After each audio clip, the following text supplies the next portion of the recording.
નમસ્કાર વિદ્યાર્થી મિત્રો, તમે નિહાળી રહ્યા છો DC machine and transformer chapter number 2 DC generator. મિત્રો, ઘણા સમયથી આપણે જોઈ રહ્યા છીએ ડીસી જનરેટરના અલગ અલગ ટાઈપ્સ. અત્યાર સુધી આપણે ડીસી જનરેટરના ઘણા બધા ટાઈપ્સ વિશે ચર્ચા કરી છે. તેમાં હતું સેલ્ફ એક્સાઇટેડ અને સેપરેટલી એક્સાઇટેડ જનરેટર્સ. જેમાં આપણે સેલ્ફ એક્સાઇટેડની અંદર આપણે જોયું કે ડીસી શન્ટ, સિરીઝ અને કમ્પાઉન્ડ, આ 3 જનરેટરો વિશે સંપૂર્ણ ખ્યાલ લીધો. હજુ પણ તમે જો મિત્રો વિડીયો ના નિહાળ્યા હો તો પહેલાંના વિડીયો નિહાળજો, જેથી આવનારા લેક્ચર્સની અંદર તમને સંપૂર્ણ માહિતી મળતી રહે. અને મિત્રો, આગળના લેક્ચરમાં જે રીતે મેં તમને વાત કરી કે કમ્પાઉન્ડ જનરેટરના મેઇન જે 2 પ્રકારો હતા, ડિફરન્શિયલ કમ્પાઉન્ડ અને ક્યુમ્યુલેટિવ કમ્પાઉન્ડ, તેની સંપૂર્ણ માહિતી આપણે લઈ લીધી છે. હવે જે આપણે લઈએ છીએ તે શન્ટ જનરેટર જે છે, બરાબર, શન્ટ જે વાઇન્ડિંગ છે તેના પરથી 2 પ્રકારો પડે છે, લોંગ શન્ટ અને શોર્ટ શન્ટ. હવે આ જે વાઇન્ડિંગ છે ને તેના કનેક્શન ઉપરથીના પ્રકારો પડ્યા છે. આપણે પહેલાં જ જો જનરેટરની વાત કરીએ લોંગ શન્ટ જનરેટરની, તો લોંગ શન્ટ, લોંગ એટલે કે લાંબુ અને શન્ટ એટલે એને સમાંતર વાઇન્ડિંગ કનેક્ટ કરવી. હવે મિત્રો જુઓ તમે કે આ આર્મેચર છે આપણું, આ સિરીઝ ફિલ્ડ છે અને અહીંયા છે એ શન્ટ ફિલ્ડ છે આપણું. તો શન્ટ ફિલ્ડનું કનેક્શન આપણે નોર્મલ જે વાઇન્ડિંગ હતી એની તમને હું એકવાર ઝલક આપી દઉં છું. નોર્મલ વાઇન્ડિંગ આપણે શું કર્યું હતું મિત્રો, અહીંયાથી એક જંક્શન પોઈન્ટ બનાવી અને આપણે 2 વાઇન્ડિંગ અલગ અલગ અહીંયાથી ડિવાઈડ કરી હતી. હવે આપણે જે આ વાઇન્ડિંગો ડિવાઈડ કરી હતી ને એ વાઇન્ડિંગને આપણે ડિવાઈડ અહીંયાથી નથી કરવાની. જે આ વાયર છે ને એને ડાયરેક્ટ લઈ જવાનો છે અહીંયા સુધી.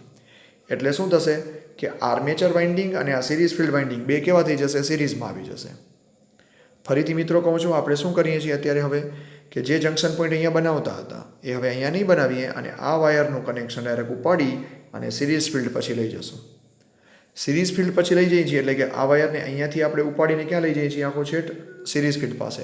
એટલે એનો મતલબ કે બહુ લાંબેથી એને આપણે શન્ટ કરીએ છીએ.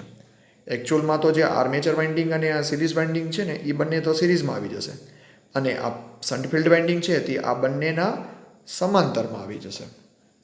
એટલા માટે, અને આ જે શન્ટ વાઇન્ડિંગ છે કેવી દૂરથી આપણે કરીએ છીએ એટલે કે લોંગ, બરાબર છે, લોંગ આપણે શન્ટ કરીએ છીએ. એટલા માટે જ જો લોંગ શન્ટ કરીએ તો એ જનરેટરને શું કહીએ છીએ આપણે, લોંગ શન્ટ જનરેટર કહીએ છીએ. એટલે મિત્રો જે આગળ મેં તમને વાત કરી એવી રીતે આર્મેચર અને સિરીઝ ફિલ્ડ બંનેને ભેગા લઈ લીધા અને આપણું શન્ટ ફિલ્ડ છે તેને બહુ દૂર સુધી અહીંયા શન્ટ કરી દીધું, બરાબર છે. એટલા માટે જ આને લોંગ શન્ટ જનરેટર કહેવામાં આવે છે. હવે મિત્રો, કોઈ પણ જનરેટરની આકૃતિ જે છે તેના નામ પરથી જ છે, એટલે કન્ફ્યુઝ ના થતા, ઘણી બધી આકૃતિઓ છે એમ સમજીને.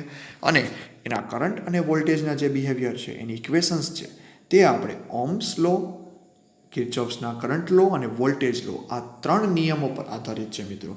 એટલે જો 3 નિયમો આપણે સરખી રીતે સમજેલા હોઈએ તો આ કોઈ પણ જે ઇક્વેશન્સ છે એ આપણને ગોખવી નહીં પડે, બરાબર છે મિત્રો.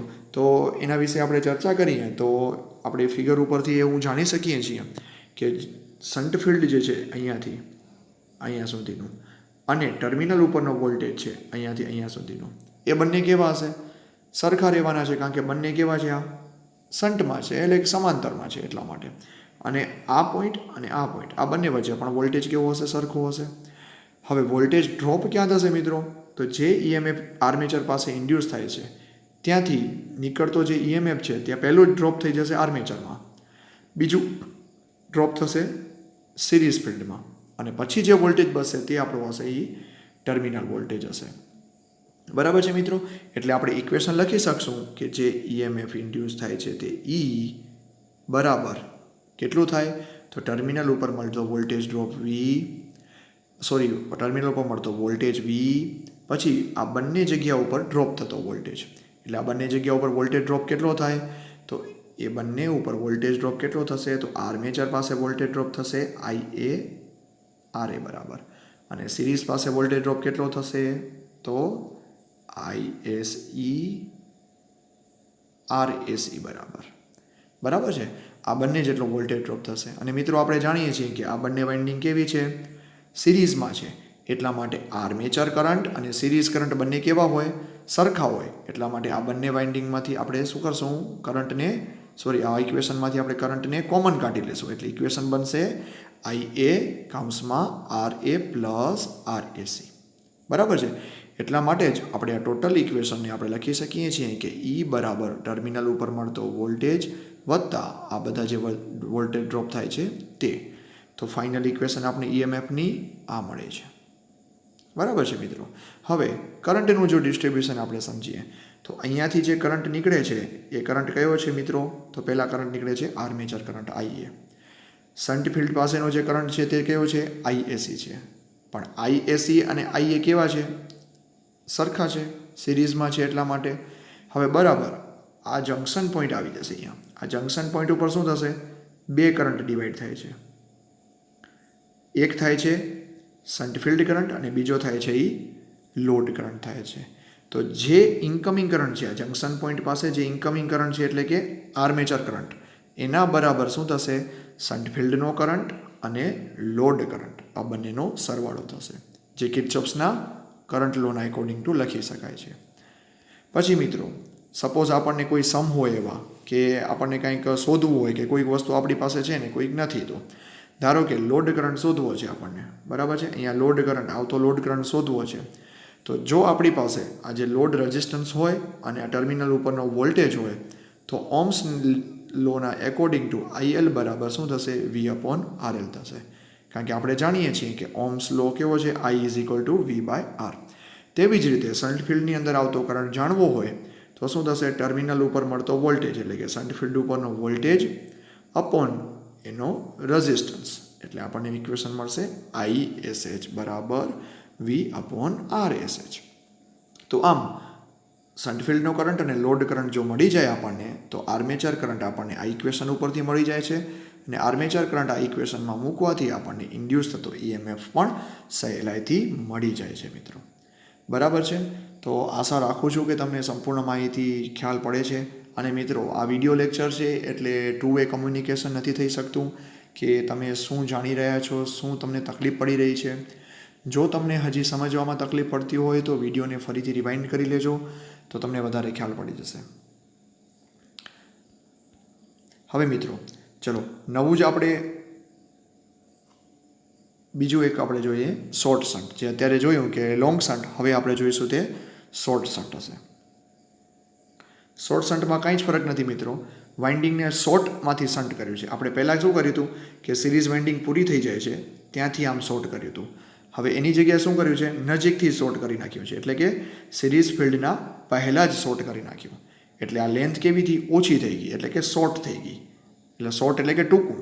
તો શન્ટ આપણે ક્યાંથી કર્યું? એ ટૂંકાથી શોર્ટ કરી નાખ્યું છે. તો એના માટે જ આ જનરેટરને શું કહેવામાં આવે છે? શોર્ટ શન્ટ જનરેટર કહેવામાં આવે છે. આખી ફિગર્સ એવી ને એવી છે, કાંઈ જ ફરક નથી. ફક્ત જે શન્ટ કરીએ છીએ આપણે ક્યાં કર્યો છે? સિરીઝ ફિલ્ડ પહેલાં જ કરી લીધો છે. એટલા માટે હવે એનું આખું બિહેવિયર જે છે ને એ પૂરું બદલાઈ જશે. કારણ કે વોલ્ટેજનું ડિસ્ટ્રીબ્યુશન અને કરંટનું ડિસ્ટ્રીબ્યુશન આ બંને જે છે તે કનેક્શન પર આધારિત છે. એટલા માટે એ બધું બદલાઈ જાય છે. તો આપણે પહેલું સમજીએ મિત્રો કે સપોઝ આ ફિગરના એકોર્ડિંગ ટુ શું થશે હવે કે આ બે ટર્મિનલ ઉપર મળતો વોલ્ટેજ અને અહીંયા લોડ પાસે મળતો વોલ્ટેજ સરખા હશે. બરાબર છે. અને જે આર્મેચર પાસે અહીંયા ડ્રોપ થાય છે, બરાબર, આર્મેચર પાસે વોલ્ટેજ ડ્રોપ થાય છે અને ટોટલ જે મળે છે તે અને RSH બરાબર મળશે. એટલા માટે જ જો ISH આપણને ફાઇન્ડ કરવું હોય, ISH ફાઇન્ડ કરવું હોય તો ઓહ્મ્સના નિયમ પ્રમાણે જે અહીંયાનો વોલ્ટેજ હશે, બરાબર છે, ક્યાંનો ઇન્ડ્યુસ થતો EMF અને આર્મેચર પાસે ડ્રોપ થતો EMF, આ બંનેના સરવાળા બરાબર જે વોલ્ટેજ મળશે તે વોલ્ટેજ આપણો શું હશે? RSH ફાઇન્ડ કરવા માટેનો વોલ્ટેજ હશે. એટલા માટે જ આપણે ઇક્વેશનમાં લખી શકશું ISH બરાબર V'/RSH. એટલે કે V' વોલ્ટેજ શાનો છે? તો આ બંને વચ્ચેનો વોલ્ટેજ છે. બરાબર છે મિત્રો. અને જો આપણે ટોટલ વોલ્ટેજ જે આપણે ટર્મિનલ ઉપર મળતો વોલ્ટેજ જો શોધવો હોય આપણને કે ટર્મિનલ ઉપર મળતો વોલ્ટેજ કેટલો છે તો એ અહીંયાથી અહીંયા સુધીનો હશે. એટલે કે આ બે જગ્યા ઉપર વોલ્ટેજ ડ્રોપ થતો હશે એનાથી. બરાબર છે. હવે જે આપણે વાત કરી કે આ V' જે છે એ શું છે? આર્મેચર પાસે થતો વોલ્ટેજ ડ્રોપ અને ઇન્ડ્યુસ થતો EMF આ બંનેના સબટ્રેક્શન બરાબર મળશે. એટલે મિત્રો ધારી લો કે આપણને જે અહીંયાથી EMF ઇન્ડ્યુસ થાય છે તે કેના બરાબર થાય છે? E બરાબર થાય છે. બરાબર, E જેટલું EMF ઇન્ડ્યુસ થયું અને આર્મેચર પાસે વોલ્ટેજ ડ્રોપ કેટલો થઈ ગયો? IRA બરાબર. તો હવે વોલ્ટેજ ડ્રોપ થાય છે એટલે નીકળ્યો કેટલો? E અને ડ્રોપ કેટલો થયો? IARA. તો તો ઈમાંથી શું કરી દીધું, IARAને આપણે બાદ કરી દીધું, એટલે આપણે વોલ્ટેજ શું મળશે, વી ડેશ વોલ્ટેજ મળી જશે. આ જે વી ડેશ વોલ્ટેજ છે એ શું છે, આપણો શન્ટ ફિલ્ડ પાસેનો વોલ્ટેજ હશે. ઓકે મિત્રો, હવે જો કરંટના ડિસ્ટ્રીબ્યુશનની વાત કરીએ તો અહીંયાથી જે કરંટ નીકળે છે, આર્મેચર પાસેથી જે આ કરંટ નીકળ્યો IA, એ આ જંક્શન પોઈન્ટ ઉપર આવી અને કરંટ ડિવાઈડ થાય છે. એક કરંટ આપણે મળે છે ISH અને બીજો કરંટ મળે છે તે ISE મળે છે. અને અહીંયા ISE જે છે તે અને આ લોડ કરંટ, કારણ કે આ લોડ આ બે કેવું છે, સિરીઝમાં છે, બરાબર છે. એટલા માટે શન્ટ ફિલ્ડનો કરંટ અને લોડ કરંટ આ બંને કેવા હશે, સરખા હશે. એટલે IL બરાબર ISE થશે, આકૃતિમાં જે આપણે જોઈ શકીએ છીએ તેવી રીતે. તો હવે IA આ જંક્શન પોઈન્ટ ઉપર IA બરાબર શું થશે, IL જે આ બાજુ જાય છે અને ISH જે આ બાજુ જાય છે એ બંનેનો સરવાળો, એટલે કે IA બરાબર IL પ્લસ ISH, જે આપણે આર્મેચર પાસેનો કરંટ મળી ગયો. હવે ટર્મિનલ એટલે કે જે લોડ પાસે મળતો વોલ્ટેજ V કેટલો હશે, તો V બરાબર V જે મળતો વોલ્ટેજ છે તે બરાબર અહીંયાથી ઇન્ડ્યુસ થતું EMF E વત્તા જે વોલ્ટેજ ડ્રોપ થાય છે તે વોલ્ટેજ ડ્રોપ ક્યાં થાય છે, તો પહેલાં થાય છે આર્મેચર કરંટ પાસે વોલ્ટેજ ડ્રોપ. તો આર્મેચર કરંટ પાસે વોલ્ટેજ ડ્રોપ થાય છે તે આ બંને વોલ્ટેજનો સરવાળો, એટલે આપણે શું હતું, આ V ડેશ હતો, બરાબર છે ને. તો V ડેશ જે મળ્યો આપણને તે V ડેશ એટલે કે ટોટલ વોલ્ટેજ થઈ ગયો અહીંયા. પછી શું કરવાનું છે ખબર, આ શન્ટ ફિલ્ડનો કરંટ શું છે, આ સિરીઝ ફિલ્ડનો કરંટ અહીંયા ડ્રોપ થાય છે, સિરીઝ ફિલ્ડનો કરંટ ડ્રોપ થાય છે, એટલા માટે એને સાઇન કેવી આવશે, માઇનસ સાઇન આવી જશે, બરાબર છે. તો આ માઇનસ સાઇનના કારણ શાના માટે છે કે અહીંયા વોલ્ટેજ એનો ડ્રોપ થાય છે, કારણ કે આપણે ઊંધી ઇક્વેશન લીધેલી છે કે V કેટલો મળે છે, એટલા માટે એનામાંથી બાદ કરી લેશું, બરાબર છે. તો આવી રીતે આપણને ઇક્વેશન મળી જશે. અને મિત્રો આ ઇક્વેશનની અંદર છે ને થોડોક ડાઉટ એ છે કે તમે આ જે કાઉન્સ કરેલો છે ને એ થોડો ખોટો કાઉન્સ કરેલો છે અહીંયા, બરાબર છે. એટલે માઇનસ સાઇન તમે જો કોમન કાઢી લો ને અહીંયા, આ ઇક્વેશન થોડી ખોટી છે કે માઇનસ સાઇન તમે જો બારે કાઢી લો ને અહીંયા, તો આ જે જગ્યાએ છે ત્યાં પ્લસ સાઇન થઈ જશે. એટલે જે અંદર કરંટની જો વાત કરવામાં આવે તો આ જે આનામાં બ્રેકેટ અહીંયા નહીં કરવાનું, કારણ કે આ ISE જે છે ને એને બ્રેકેટની કોઈ અહીંયા જરૂરત જ નથી. બાકી તમે સમજી લેજો કે જે ધારો કે આ ISE છે એ શું છે, વોલ્ટેજ ડ્રોપ થાય છે, એટલા માટે એને માઇનસ લઈ લીધો છે. ઓકે, અને IA અને ISE એ બંને સરખા તો છે જ નહીં, એટલે કોઈ બ્રેકેટ લેવાની જરૂરત આપણને નથી મિત્રો. આમ આપણે અત્યારે શું જોયું, શોર્ટ શન્ટ જનરેટર જોયું. આગળ જોયું હતું એ શું હતું, આપણું લોંગ શન્ટ જનરેટર હતું. એટલે લોંગ શન્ટ અને શોર્ટ શન્ટ આ બે જનરેટર જે છે તે કમ્પાઉન્ડના જ બે ટાઈપ્સ છે, બરાબર. તો સમ્સ જે છે એ વધારે આ કમ્પાઉન્ડના પૂછાતા હોય તો શોર્ટ શન્ટ અને લોંગ શન્ટ ઉપર પૂછાતા હોય, ડિફરન્શિયલ ઉપર બહુ જ ઓછા પૂછાતા હોય છે. પણ થિયરીની દ્રષ્ટિએ આ બહુ જ મહત્ત્વની છે કે આ બધી ટાઈપ્સમાંથી એક પ્રકારની તો થિયરી પૂછાય છે કે ટાઈપ્સ ઓફ જનરેટર જણાવો અને કોઈ પણ એક વિશે તમે સમજૂતી આપો, કાં તો એમ કહેલું હોય કે ડિફરન્શિયલ કમ્પાઉન્ડ જનરેટરને ડિટેલ્સમાં સમજાવો તમે. કારણ કે જો જનરેટર તમે સમજેલા હશો ને મિત્રો, તો મોટર પણ એ જ છે. જેમ આપણને અહીંયા ટર્મિનલ ઉપર અત્યારે વોલ્ટેજ મળે છે ને, એ વોલ્ટેજ ત્યાં શું હશે, આપવાનું હશે, બીજો કાંઈ ફરક નથી. બાકી ફિગર્સ જે છે તે સેમ હશે, એના પેરામીટર્સ પણ સેમ રહેવાના છે, ફક્ત એની ડાયરેક્શનો ચેન્જ થશે, એટલા માટે એની નિશાનીઓમાં ફેરફાર આવશે, બીજો કાંઈ ચેન્જ હોતો નથી. તો અત્યાર સુધી આપણે જનરેટર્સની બધી ટાઈપ્સ જોઈ લીધી. હવે આવનારા લેક્ચર્સની અંદર મિત્રો આપણે એની લાક્ષણિકતાઓ વિશે વિચારીશું કે જનરેટરની લાક્ષણિકતાઓ કેવી છે, એની કેરેક્ટરિસ્ટિક્સ કેવી છે, બરાબર છે, એની કઈ રીતે વર્ક કરે છે, કઈ રીતે એનો કરંટનું બિહેવિયર છે, ફ્લક્સનું બિહેવિયર છે, એના વિશે સંપૂર્ણ માહિતી લેશું. તો જરૂરથી મિત્રો આપણી સાથે જોડ્યા રહેજો. ચેનલની અંદર જો હજુ પણ નવા હો તો સબસ્ક્રાઈબ કરવાનું ભૂલતા નહીં. ધન્યવાદ મિત્રો, ફરીથી મળીશું.